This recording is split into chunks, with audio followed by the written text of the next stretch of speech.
Richard, good evening, everybody. Gross apologies for last week.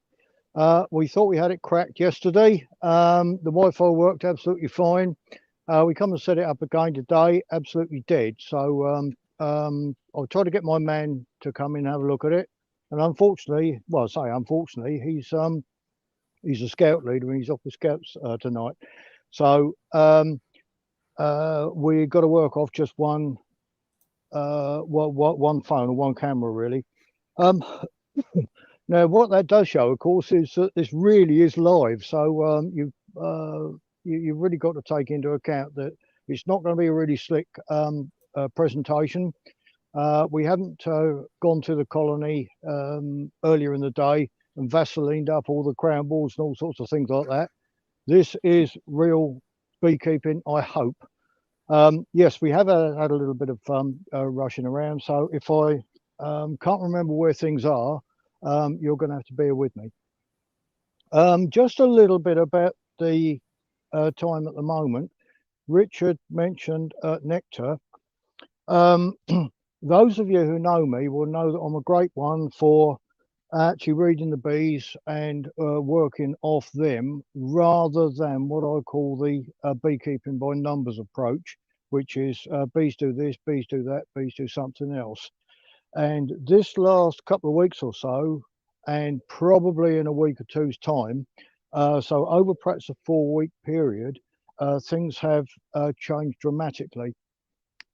A couple of weeks ago, I was seeing bees that were right on the point of starvation. Now they're pulling nectar in July, probably heavier. There's a much heavier flow on at the moment than I think at any time in July in my 57 years of beekeeping, and it's actually catching me out. And all of a sudden, swarm's taking off again. If you look around here, you'll see there's one hive there with 5 supers on. There's another one over there with 4. Literally a couple of weeks ago, they were on 2 supers, and I know I'm in Sussex, but in general, I don't normally put extra supers on in July because uh, the queens are usually ramping down from laying. And what the bees generally do is anything they do collect in July normally goes in the brood box. Um, so we've gone from, in just over a couple of weeks, we've gone from bees being on the point of starvation or not, certainly not bringing anything in. Of course, it was only really the ones that had prolific queens that were a problem. Those that have got non-prolific queens don't have or didn't have a problem. Um, Now, the thing is, if the weather changes and it threatens to at the weekend, and this is where beginners could easily get caught out. I've been working on bees all day today. I started about, well, I say all day, I started just gone 10 this morning, and I finished about 4:30. I've been having frames of food out of hives for some time, which you can do in a nectar flow. You cannot do it when there's really a nectar dearth, and it could be that if the weather is cool in the next week or so, it could be that anything you leave around a little drop of honey, the bees are going to be piling in, and then they're going to be looking for more. So really, probably, if it does get cooler, we could go certainly within 4 weeks in this area, where we can go from right on the point of starvation to masses of nectar coming in and then into robbing. So from a beginner's point of view, it's a very, very different situation that the books won't tell you about. And it's a situation that if we do get poor weather in the next week or so, it's a situation that I've certainly never come across before in that way. Right, now we've got a couple of things lined up for you, but before then, I'd just like to show you how cheap beekeeping can actually be. I've got a roof here, and I know a fencing contractor who had some pieces of wood I don't know what they are, 100 millimeters perhaps by 25, literally that long. And he had about 50 of them that were offcuts of some fencing that work that he was doing for a fairly big company locally. So of course, what he was going to do was to dump them. Well, he actually dumped them in my garden, which was rather kind of him. So out of them, I've made the outsides of roofs from a building site fairly locally. I've got some sterling board and then just a couple of battens on the inside. So that part of the roof was actually free. So I've been able to make national roofs. So I've got about 8 of them, I think, something like that so far. And then the top is just what builders use for damp proof, DPC they call it. You can get it 600 millimeters wide. So cut off 600 by 600 and it works out about 50 pence a piece. So, and then some felt nails around there. So a pound or so and I've got a roof. Yes, it is a bit on the heavy side, but how many beekeepers do I see with a brick on the roof or a rock on the roof? So it's all part of beekeeping, and that, if looked after, should last for years. Yes, you have got a sort of, I don't know what it is, plastic or rubber top that will degenerate, I guess. Or somebody do something daft like put a hot smoker on the top of it. Well, okay, you just rip it off and put another one or put another one on top. Okay, so let's have a look, see what we've got lined up for you. I've got a couple of things. Now, please bear in mind that I have not been into any of these colonies to set them up or anything like that.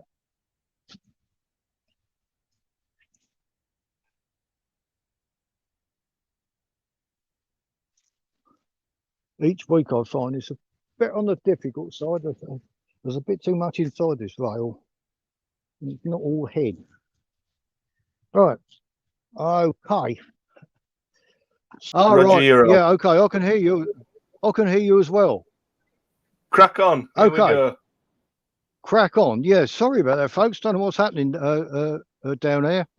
Must be the clear skies. Yeah, this colony here is set up for with a Morris board. Now, a Morris board is quite an old idea.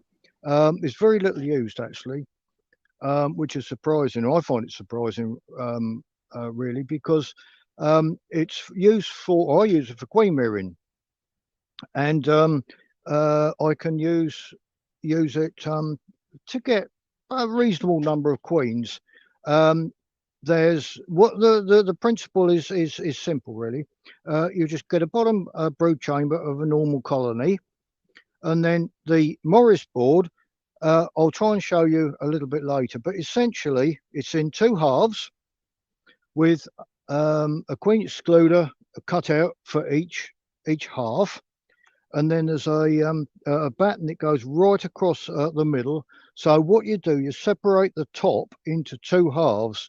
And I've got 2 separate boxes here, but I think the inventor or designer just had 1 box with a division board down through. Now, the principle is quite simple.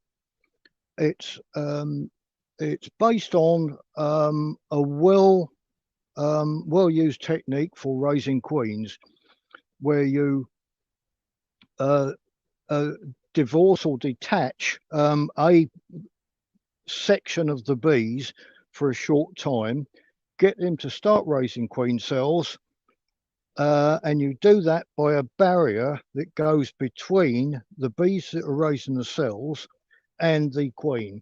In this case, it's just a piece of plastic, but there are several ways of doing it. Right. Now there are a series of doors and shutters. I'll show you those a little bit later, and they're probably on line anyway. They're certainly on the Dave Cushman's website. So what you can do is you can force all the bees by opening and closing these doors. Don't worry too much about which ones. You can get the bees in the bottom here many of them, to crowd into one box for a short time to raise queen cells. Once they've done that, and I reckon about 24 hours, then you can just open it up again and the bees should carry on raising queen cells. Now, I set this up about 24 hours ago, and normally what I do is to make the bees queenless for several hours before putting the grafts in. You can use grafts, cup kit, Miller method, cell punching. It really doesn't matter. I've chosen grafts for this one. So now what I'm going to go in and do is, fingers crossed, see if the bees have started raising any of these queen cells. As soon as they've accepted them, what I can do is I can open up the queen excluder, close these one of these doors, open up another one, and just let the colony carry on. And basically what you're doing is, when you're divorcing the bees from the queen, they're starting to raise queens under the emergency impulse. Once they've started doing that, you then open the colony up and they continue to raise them under the supersedure impulse. Whereas if you just put them, the grass, in under the supersedure impulse to start with, they wouldn't raise anywhere near as many queen cells as they do in a supersedure situation. So what I'll do is, and it shows what the day's been like. The sun's been beating down on this hive most of the day, and that's why they're up here. So a little bit of smoke in there. Don't take any notice of my rather rough kit. Some of it that happens to be a top off a Dadant roof, simply because my boxes are wider than most of them. So I'm just going to have a look in here.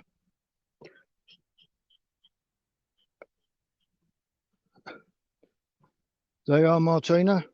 Look at that. And this is the first time I've looked at this since, well, about this time last night, really.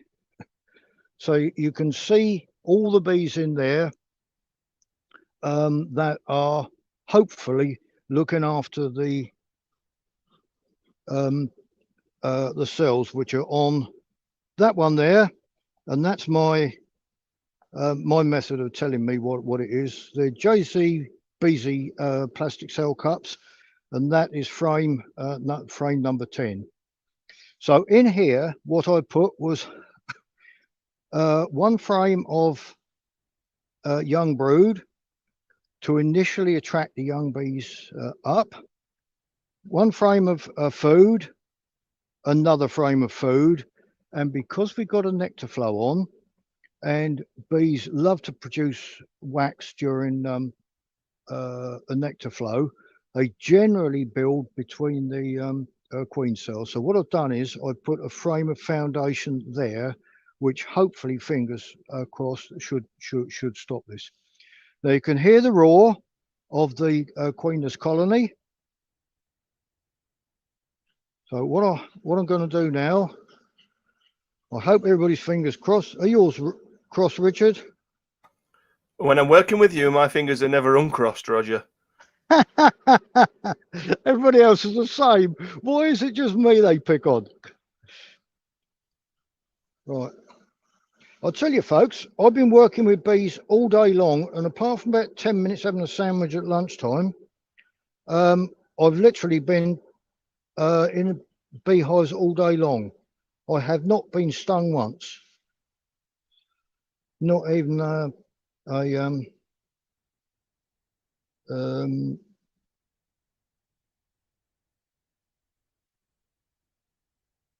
that is beginning to look quite good. I can't see yet. I think we probably lost one there. We might have lost one here. Now, if you've got a lot of bees like that on the top like that, usually, I'm not saying it's going to happen, but if you just lay it down very gently, and I don't normally like doing this, and then smoke, the bees usually go down. Oh, see that, folks? I'm just going to get myself a bee brush.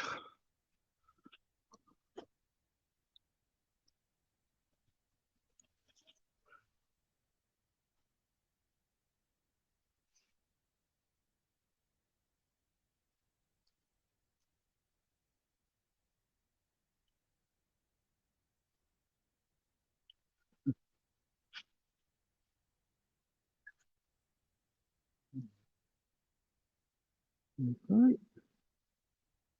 There's a lot of bees in here, by the way. They'll be pleased to get back and see Mum. If I just get rid of some of those. Now, this method is good if you want to raise a reasonable number of queens, perhaps half a dozen at a time. So that's why I'm hoping that the groups, the Vibber groups, are going to be looking in on this. Now, if I turn this sideways, I'm hoping that Martina can show you the larvae that are in the bases of the cells. If I wait just a minute, Martina, if I just put that up there like that, they ought to be able to see. That's something I forgot to mention. A couple of 3 weeks ago, if you looked in cells in a brood comb, you'd have seen very, very little brood food. In normal circumstances, when there's a nectar flow on, there's quite a puddle of brood food in the base of the cells. Yesterday, I was doing a demonstration. I think it was yesterday. Yes, it was. Doing a demonstration yesterday, and there was so much brood food in the base of the cells that I could not tell the age of the larva because I couldn't see them. And I don't think I've ever come across that before. So certainly in West Sussex, there's a massive flow on at the moment. Right, well, at the moment, 24 hours later, we've got 9 out of 10. Don't quite know what happened with this one, but 90% is, I reckon, pretty good. Now, we'll probably lose another 1 or 2 as we go through. Unfortunately, can't do much about that. So what I'm going to do now is I'm going to put that back, close it up, and allow the bees to continue to build those. But from now on, it's going to be under the supersedure impulse. Roger, now, we just had a question. Is there any reason they've got different coloured cup holders? Ah, right. These are American. They're called JZBZ, and I believe they got 5 different colours. And the reason I've got colours is that if you want to, I only have 10 in a bar because my bees won't take the 20 that a lot of people's bees will. So if you want to have, and I number them, so if you want to take 1 to 5 out of colony A and 6 to 10 out of colony G, you can do. All of these came out of the same colony, or you can do them by colours. And so, you know, I think they do them 200 in a pack. So if you wanted to take them, let's say, the two colours, just buy 2 different colours if you want to. There's no significance to me. I just got them and I just use them in order, really. What we got there, 4 different colours, haven't we? 1, 2, yeah, 3, 4 different colours. We've had another question asking whether or not you've ever used a Nicot cup kit. Yes, I do. Yeah, I use those quite regularly, and I think if you look on Cushman's website, or certainly one of the webinars that we've done, instead of sinking the cup kit box into a comb like they suggest, I've actually put it in the corner of the frame and then put slats in, because in a comb, what happens, of course, especially at time like now, the bees just fill up the rest of the comb with nectar, and what on earth do you do with it? So with slats, I've never ever had that problem. Yes. Now also cup kit. I'm looking around here to see if I've got any now. I use cup kits to do this with, which you can graft into cup kits if you want to, no problem. In fact, what I sometimes do is use cup kit, and then the rejects, just graft those. Anyway, I'm now going to put that back, but this is really good, I think, for it could be local beekeeping association that wants to raise queens, or perhaps a group, or a bigger beekeeper.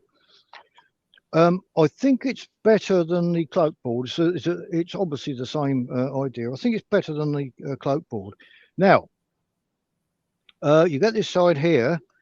I'm not doing it at the moment, but what I very often do is do this side, and then 5 days later do the other side. And after 10 days, I then put them into colonies. So every 5 days, I can get 6, probably an average of 6 queens, which is more than adequate for me. In fact, I made up, I think, 9 nukes today, and I did queen a few others. If these were 6 or 7 days in advance, then these would be absolutely ideal. Right, so what I'm going to do now is put these back.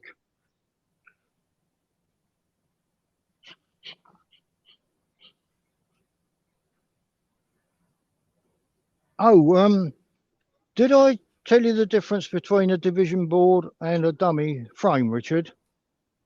Because I've got one here. So somebody asked a question a week or two ago. They did, yes. If you've got one that's handy, that I think every yeah. The division board is this is a mistake that's been made for a long time, because I've just recently I've come across a book that was written before the war by Herod Hempsel, and he was complaining that people got mixed up between a division board and a dummy board. And these here are dummy boards. Oh, sorry, division boards. Yeah, I'm getting it wrong now.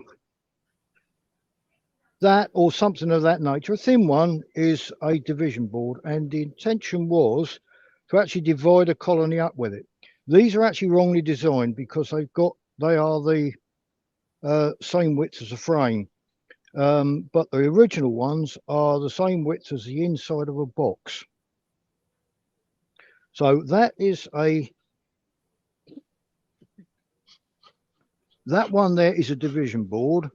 This is a dummy board or a dummy frame.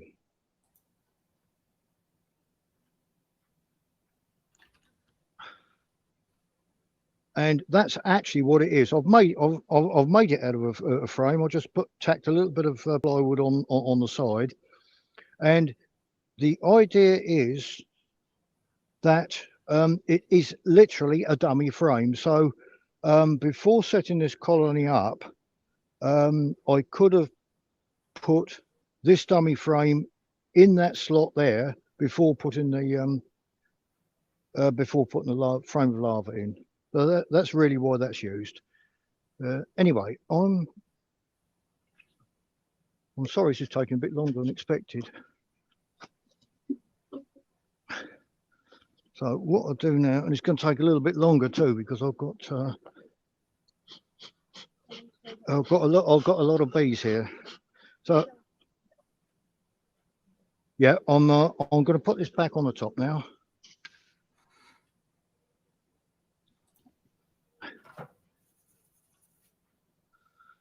Right,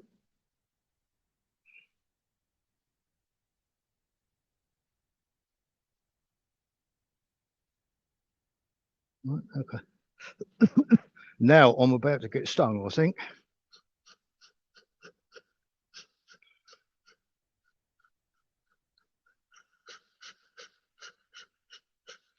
I've got to open that bottom up anyway, so that's what I do. Then you can probably go back into there. Okay, that might be easier for them.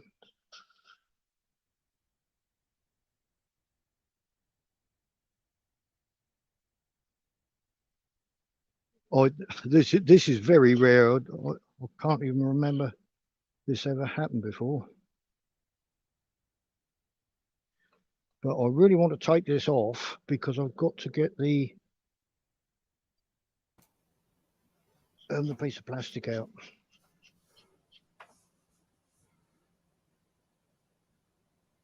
If I get out of this without being stung, I think everybody owes me a quart of wine. And I don't mind if it's red or white. Actually, right at the moment, I'll probably prefer some rough cider, but so would most people, I think. Right, so there is the there is a queen excluder. There is the Queen Right colony, Roger, that you've put this Morris board on top of. Yeah. Now, really, what you need, Richard, is this is going to turn into a Morris board evening, but it doesn't matter because all the principles are very similar to other things that you would use in your beekeeping. You need a queen right colony at the bottom that is not preparing to swarm, and the queen is not failing, because what I found is that you need the queen to keep laying in the frames in the bottom, so that you then get frames of young larvae which you can raise into the top boxes. The young larvae need feeding, so that keeps bringing the young bees up that then feed your queen cells. And I have to say, I'm really pleased at those 9, because I've done one or two things which you wouldn't normally do. Okay, we've got a nectar flow on, which does make it a bit easier. Look at these bees here, Martina. I think they've detected that they've got the queen pheromone from underneath. I may be wrong, but I think that's what they've done. Okay, yeah. So now I'm going to put the box back. So what is going to happen is that the colony's back together, and we think, in human terms, we think the bees at the top are now going to continue to raise those queens under the supersedure impulse. Right, I'm now going to close this, so that they must go through the bottom, not the top. Now, you probably can't see it, but there's another slide there. So when this side is being used, the bees go in there, not this one. What I didn't say was, because it's easy, it's not that easy. I've got a back entrance here. Now, for the 24 hours that this queen excluder is covered up, the bees in the bottom have got to get out somehow. So they get out through the back here. So I'll now close that.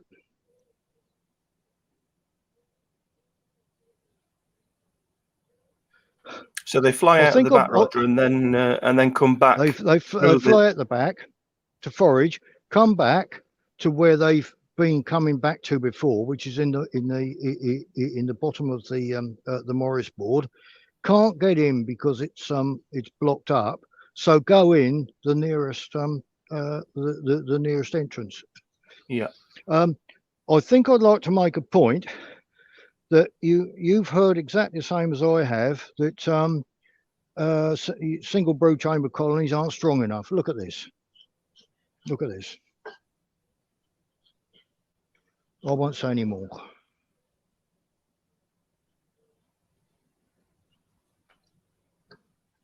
Now, I'm afraid this is going to be, we might lose a few bees here.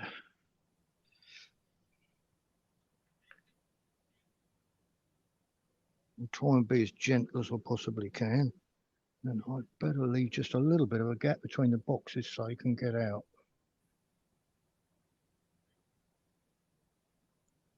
It's actually gone down without too much of a crunch. Okay, right. I'm actually pretty pleased with that.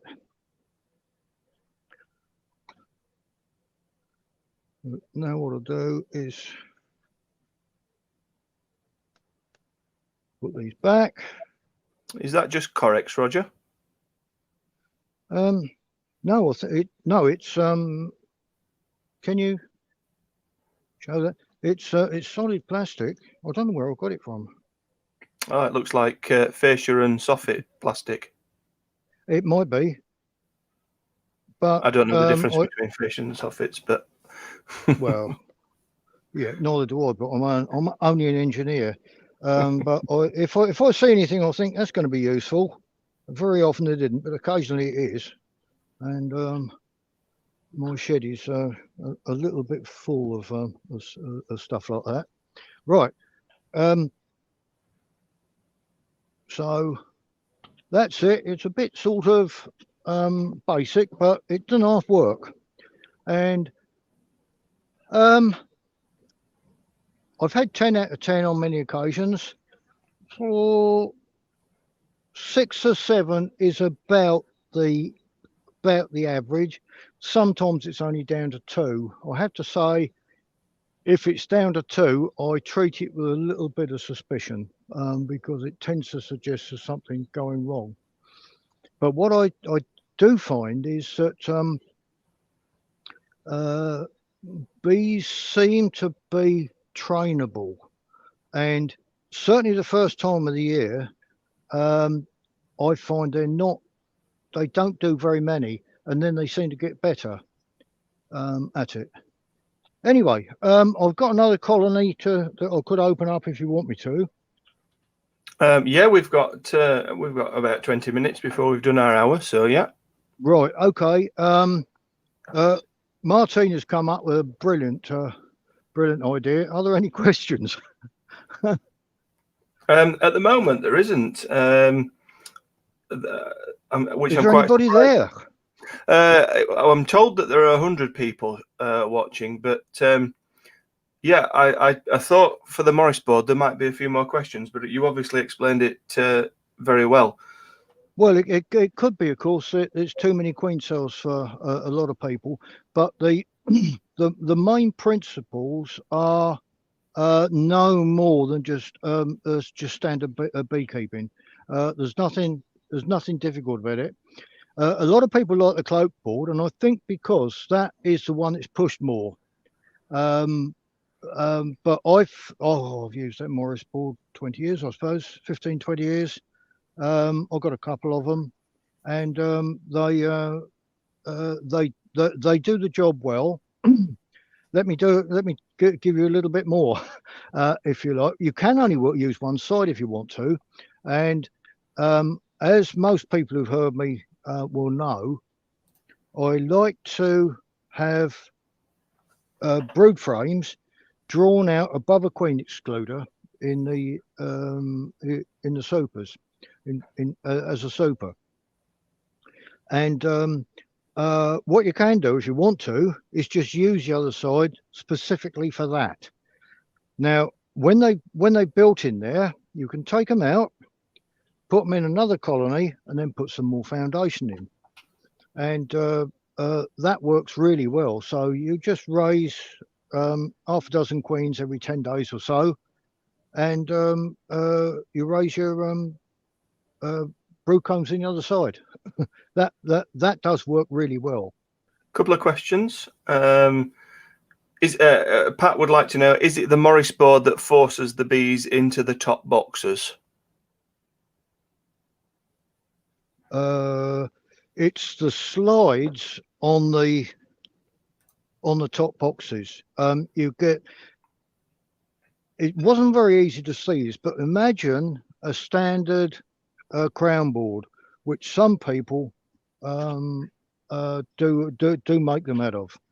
I have seen them made out of crown board. So you get the plinth at the top and the plinth at the bottom, and all you do is just cut out the a little bit of the plinth at the top, a little bit of the plinth at the bottom, and turn them into these closures. That's all you do. I made mine especially because my half boxes are the same width sideboards, so they're going to be bigger than the main box. Yeah.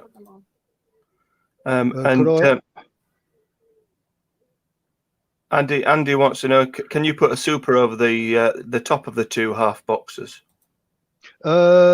Yes, you can. It's a little bit of a nuisance. I've tried that. I've also tried putting them underneath. The problem with underneath, of course, is that you're going to be that far away, and it's not always easy for the bees to find the other entrance, especially on a cool day. And I have had bees chill. Probably the best thing to do would be just to have brood combs in one side. Yeah, hang on, Martina's down the bottom. Yeah, can you? We're only working on one camera here. Sorry. Yeah. Yeah. So if you just raise your queen cells in one side, you can effectively have a soup at the other side, because once the bees have capped it, you can take them out, and then you can put them in another colony, and then put more foundation in. That's how I found it's easier. Yes, you can put supers on top, but it's a bit of a nuisance because I've got. Well, you've got that roof in your hand. I've got it. I've got it. Oh. Yeah, sorry. Yeah, well, let me get through that one first. I've really got two boxes here with two crown boards. Now, if you wanted to work on a half box, a brood chamber with half box, I would think you could probably get 5 frames in each side, and you could probably put a super on top. I see no reason why it wouldn't work. The only problem you get would be drones in your supers. Now that's not normally a problem, and sorry, I'm looking for a bit of inspiration in that cloud. Well, not a cloud up there, clear sky. Yeah, the problem with that, I think, would be if you used a porta bee escape to clear your supers. The drones would clog the porta escape up. Probably a rhombus escape, or one of those that I use, which are on Cushman's website. They should be okay. I don't really see a problem, but of course you do get quite a lot of drones in these boxes. Peter Jenkins wants to know, can you explain more about the Dadant roof? Is that the best type of roof to use? Well, one of our Whisper Green members, I'll tell you what happened. One of our Whisper Green members brought some kit along to our auction, which is, well, the West Sussex auction's been going there for 45 years, something like that, of which I've been the auctioneer for 30 of them. And in amongst the kit was this, which is a Dadant roof, and it's never been used. And I just said to the chap, God, I said I could find a use for that, because there's always been a little bit of a problem. I've used half a sheet of corrugated iron, all sorts of things like that poor people have to use. And he said, well, what do you want it for? So I told him, he gave it to me. So that's how I got it. But it really does work just right. The Dadants as hives. I know Peter uses Dadants or a sort of modified version of the Dadant. And you know, if he's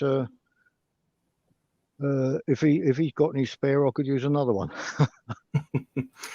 Tim asks, how soon can you test the behaviour of a new queen in terms of temperament? Somebody asked me that yesterday. Actually, I reckon you can do it straight away. Hang on, sorry, it was Martina. She's telling me it was her that was asked. Yeah, yeah. I reckon you can do it straight away. And I know the theory and what's in the books that if you've got bees in the colony that weren't of that mother, you've got to wait for all those bees to get out of the colony before her progeny are in the colony, and you get a full a full hive of her bees. But that's not how I found it, and I'll tell you why. And I've done this experiment, if you can call it an experiment, probably a dozen, if not 15 times. If you've got a good tempered colony here and one that's a bit spiky there, and you can try this at home, honest, swap the queens over, and what I found is that within a couple of days, the temper followed the queen. So the good tempered colony will become a bit spiky, and vice versa. That's what I found. Now, going on from that, on many occasions, I've had a colony that's put up swarm cells, or queen cells, natural ones, and I thought to myself, that's a strong colony. I'll split it up. Might split it up into 4, which a big colony like this you can. Excuse me. And what I found is that you split it up into 4 nukes, and until the queen cells emerge, I found that all the nukes seem to behave roughly the same as the original colony, and all fairly similar. As soon as the queens emerge, I found that that the characteristics change. Now, it could be that one is quite runny. It might be that one is really calm. It could be that one's a bit spiky, like that. Now, also, once the queens get mated, that characteristic seems to stay. Now, all I'll say is that is only anecdotal evidence from a little old man who hadn't done that much reading, but watched an awful lot of bees, and that's what I found. Now, I know there are all sorts of theories about it's the drones and that sort of thing that determines the characteristics of a colony and the temper and all sorts of things. It might be, but I think there's something else going on as well. My guess is, but I don't know, it's to do with the queen's pheromones. Excellent. Does that answer his question? I think so. I think that was a comprehensive answer. Yeah, I've tried that myself, Roger. Swap 2 queens over. You're absolutely well. I found it. Yeah, don't just do it once, Richard. You've got to keep doing it. And this, I think, is one of the problems with beekeepers. They just do something once. It's like like all these sort of 100% queen introduction methods. They're 100% once. The next one's a failure. It's only 50%. That's it. Anyway, I'd like to just get on to the next colony because there's a couple of things that I'd like to I'd like to show, but I'm just going to have a little bit of water first. I'm going to that one there with 3 supers on Martina.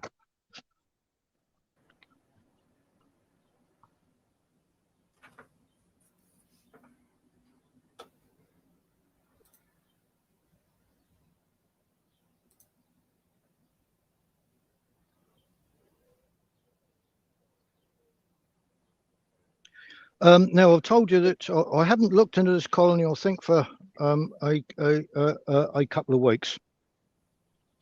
But when I saw the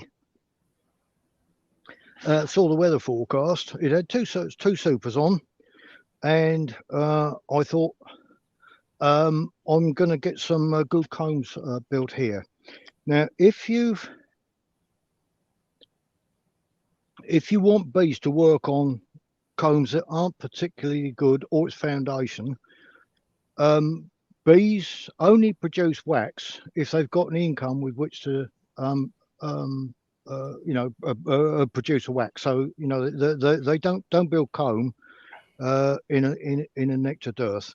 So what I tend to do, and if you're a reasonable sized beekeeper, you are going to get combs that are damaged, or perhaps a foundation that the bees haven't built on a very well one year gets stale over winter.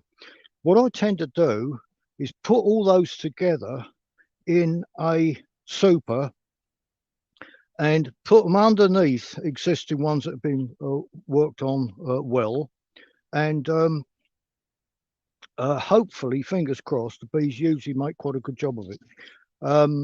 Now, sometimes I've even had whole combs that are trash for whatever reason.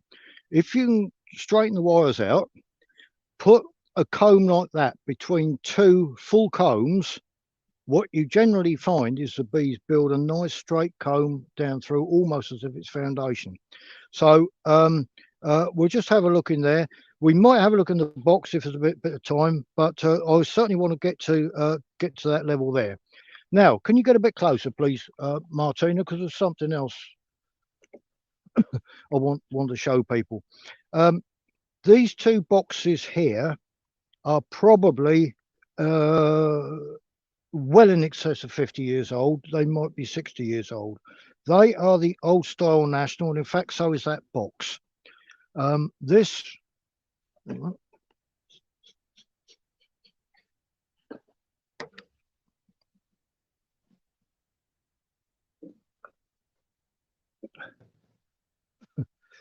is what's called the modified national, although actually that one isn't, but this one here is. That's called the modified national. We now call them just national. But when I started keeping bees, they were still selling both this type, which was then the newer one, and they were, I'd have to check up, but I think they were designed in the 1940s, I think. So they're 70 or 80 years old, but they still produce these. Right, there's still quite a lot of them around, and certainly at the auction, I tend to pick these up because people don't really want them. The problem is the handholds are very shallow, and in fact that's where woodpeckers love to go. The problem is you lift them up and you just put weight right on the tips of your fingers. So I just nailed these or screwed these battens on, and I find that a lot easier. So it's just a little tip for you. If you do come across these, don't chuck them away, whatever you do, because they are still, of course, useful. So I don't know what weight this lot is going to be, but if it's anything like anything else I've seen in the last week or so, it's going to be quite a weight. I'm going to use a waggle wedge, which you all know about, or you should all know about.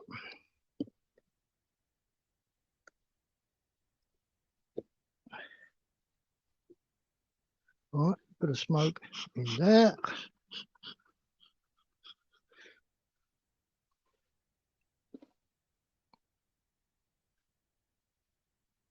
Crikey. Oh. Right. They've made quite a good job of drawing this lot out. If you need to take frames out of supers, just give a little bit of a lift like that.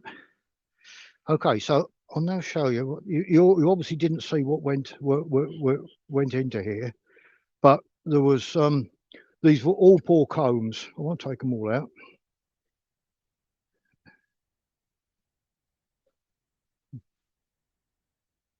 But rather than throw them away, as quite a lot of people do, if you can give them to the bees, they'll do a really good job of them for you.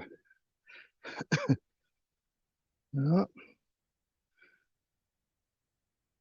There's one that was it looks. Hang on, if we can hold that up, Martina, can you see? Well, it just looks like a little bit of foundation left there and a bit of foundation left there. It's looking as if they've basically rebuilt that.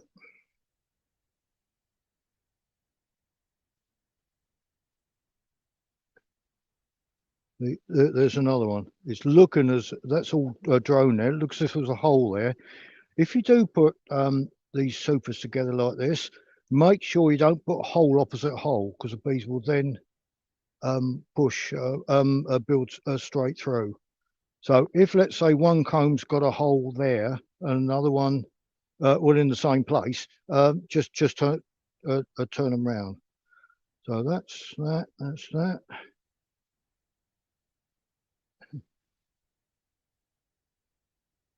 There's another one.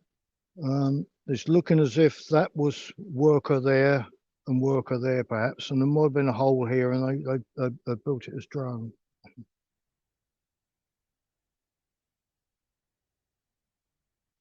And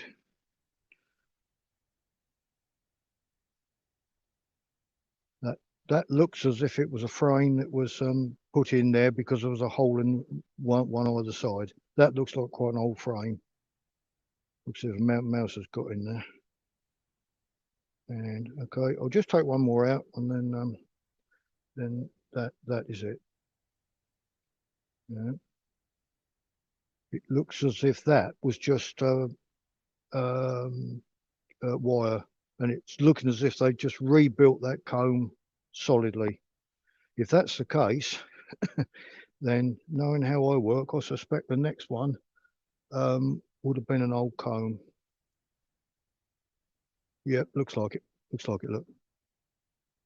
So you can get bees to rebuild your combs for you.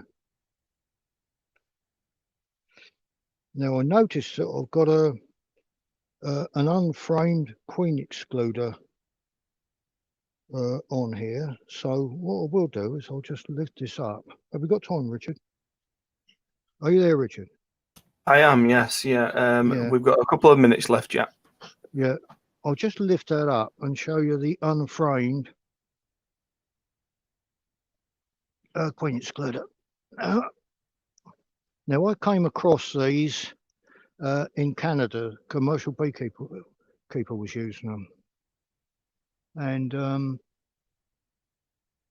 I thought to myself, they look like being a good idea. And I've only used them for 2 years, and I think they're actually quite good. Problem with the framed excluders is, in my opinion, the frame, because they are quite weak. So I'm going to put that back.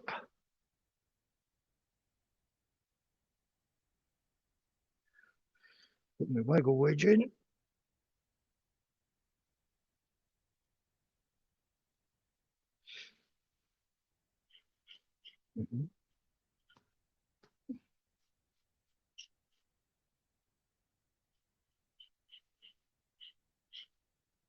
Now, Jonathan on his website, he's got a better video doing this than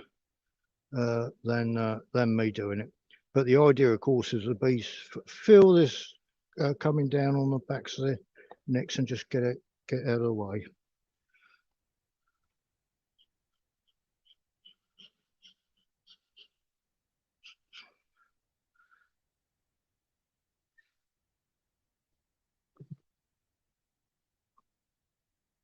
Cool. I shouldn't be doing this at my age.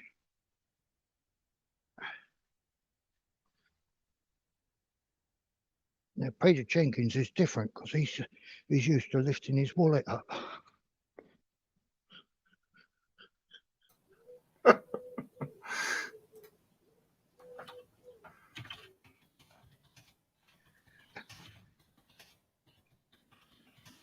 Right. Okay. Some people might think it's a bit of a gadget. I have to say I don't like gadgets, and I've usually resisted the wedge, but I've found that really useful. Right. So I'm now just going to fill in my sheet. Oh no, I'm not, because I didn't go in the brew chamber. All right, I'll leave that. Okay. So, oh, sounds like we've got a helicopter. Oh no, it's not. No. Right. Okay. Is it dark there? It's just starting to get that way. Right. I think that's about all I can show you, because we're losing a bit of light now, Richard. Yeah, absolutely. Well, that's been fantastic, Roger. Perhaps at some point we might do a bit of a close-up video of the Morris board, and perhaps do a demo on an empty hive so that people can look at that. And that's the intention. But it has been a difficult summer. Firstly, it was hammering down with rain day after day, and you just couldn't do things. And something like a Morris board, you need to be setting it up in different stages, or take lots of different bits and pieces at different days. And there's only 168 hours in a week. I seem to be awake most of them at the moment. Alison's very impressed with you being able to do all that without getting stung. All the what? Managing to do all that today without getting stung. Yeah, I haven't got one sting all day. I expected one on the Morris board because of all those bees there. But if you don't wear gloves, you can feel the bees. You just back off a little bit, and that's it. One thing you haven't mentioned, which one or two other people have, is it's my shirt. And I'd like to apologise, because we didn't realise until we'd done a couple of three of these. If I wear a check shirt, I seem to be a bit of a blur. So I've got to wear a plain one, and I haven't got many of them. Well, you've made up for it with the braces anyway. So lovely to. Hang on, I'm sponsored by EasyJet.